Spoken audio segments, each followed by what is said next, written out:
Sir सबसे पहले आपका बड़ा व्यक्तिगत सवाल। जी, मैंने आपको बचपन से देख रहा हूँ, जी, आप पढ़ने में भी होनहार थे।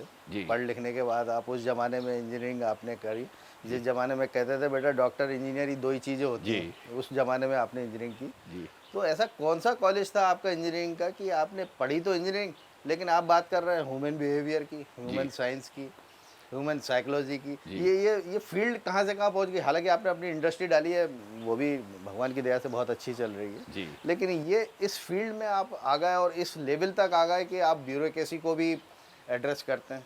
पहले तो आपके 2-3 मिथ ठीक कर दूँ मैं, जी, कि मैं बड़ा होनहार नहीं था पढ़ाई में। जी। मैं अगर होनहार नहीं अगर आप मेरी परसेंटेज पूछ लेते तो शायद आप मुझे यहाँ ना बुलाते। अरे! तो पहले तो ये समझिए। हाँ, लेकिन आपकी बात निश्चित रूप से सही है जी, कि जिस ज़माने में इंजीनियरिंग कर ली उस ज़माने में शायद इंजीनियरिंग कर लेना या डॉक्टरी कर लेना बहुत बड़ी बात थी। बहुत बड़ी बात। लेकिन आपका सवाल शायद ये है कि उसके बावजूद ह्यूमन बिहेवियर, इंसानी बिहेवियर या साइकोलॉजी में कैसे इंटरेस्ट हो हाँ, गया? ऑल टुगेदर डिफरेंट सब्जेक्ट है सर वो। जी, जी, इंजीनियरिंग बिल्कुल ठीक कह रहे हैं। जी, हुआ ये कि इंजीनियरिंग करने के बाद भी इंजीनियरिंग के दौरान भी क्योंकि मैं जिस बैकग्राउंड से आता था वहाँ बड़ी दिक्कतें और तकलीफ़ें देखी, तो मुझे लगता था कि यार लोग कैसे पैसा कमा लेते हैं, बड़े लोग कैसे बन जी, जाते हैं, बड़ा कैसे बना जाता है।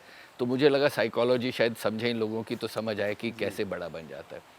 दूसरा मुद्दा ये हुआ इंजीनियरिंग करने के बाद मैंने कर लिया एमए क्लिनिकल साइकोलॉजी जिसमें मुझे गोल्ड मेडल भी मिल गया। अरे वाह! अब आपके लिए हैरानी की बात ये होगी कि आज के ज़माने में अगर आप करना चाहेंगे तो नहीं कर पाएँगे क्योंकि उसके लिए बीए करना उस सब्जेक्ट में ज़रूरी है। जी, जी। उस वक़्त बीटेक करके भी हो जाती थी तो मैंने क्लिनिकल साइकोलॉजी कर ली और उसका फ़ायदा मुझे ये हुआ तरुण जी कि मैं जब लोगों से बात करता हूँ तो मैं समझ पाता हूँ कि क्या मैं उनसे जुड़ पा रहा हूँ, उनके मन की चिंताएँ क्या हैं, उनके सवाल क्या हैं और उनके सवालों के क्या जवाब दिए जा सकते हैं जिससे उनकी ज़िंदगी बेहतर हो सके और वो बेहतर महसूस कर सके। तो वो कॉलेज ऐसा कुछ भी नहीं था कि जहाँ साइकोलॉजी का कुछ वो कॉलेज वैसा ही कॉलेज था जैसे सारे इंजीनियरिंग कॉलेज थे। वो मेरी निजी शायद शौक था जो मुझे खींच कर उस दिशा में ले गया जहाँ जिसने मुझे आज जहाँ मैं खड़ा हूँ वहाँ लाकर खड़ा कर दिया। तो ह्यूमन बिहेवियर हमेशा मुझे खींचता है कि लोग जो करते हैं वो क्यों करते हैं। जी, एक ही फेलियर में एक उठ के दोबारा खड़ा हो जाता है, कुछ डूबे रह जाते हैं, कुछ लोग रिश्तों के टूटने में टूट जाते हैं, कुछ रिश्तों के टूटने में बन जाते हैं। तो ज़िंदगी की अलग-अलग विधाओं में वो व्यवहार क्या है, वो क्यों होता है, वो मेरे को अच्छा लगता है और वो मैंने जाना, पढ़ा, सीखा और अब लोगों को बता रहा हूँ और आज आप पूछ रहे हैं। Thank you.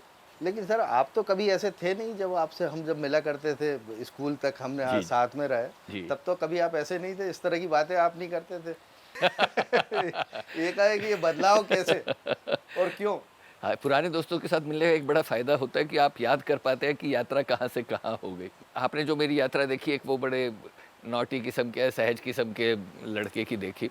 लेकिन वक़्त के साथ जब मैं व्यापार में आया और मैंने काम शुरू किया तो बहुत सारे ऊँच-नीच देखे। तो कई वक़्त ऐसे भी आए जब आप बिना खाने के भी रहे, आप टूट भी गए, आपको समझ नहीं आ रहा था ज़िंदगी में कहाँ जाए, अंधेरा था, बंद गली में थे, रोशनी किरण नहीं थी, जिनको साथ देना था पीठ पर सवार था। मुझे लगता है आदमी को शक्ति तब मिलती है जब उसके पास शक्ति के अलावा या साहस के अलावा कोई चारा बनता नहीं है। तो वो घटनाएँ जिन्होंने मुझे तोड़ने की कोशिश करी, उन्होंने मुझे मोल्ड किया, उनसे मैं सीखा और जो मैं सीखता हूँ वो अब बता रहा हूँ लोगों को।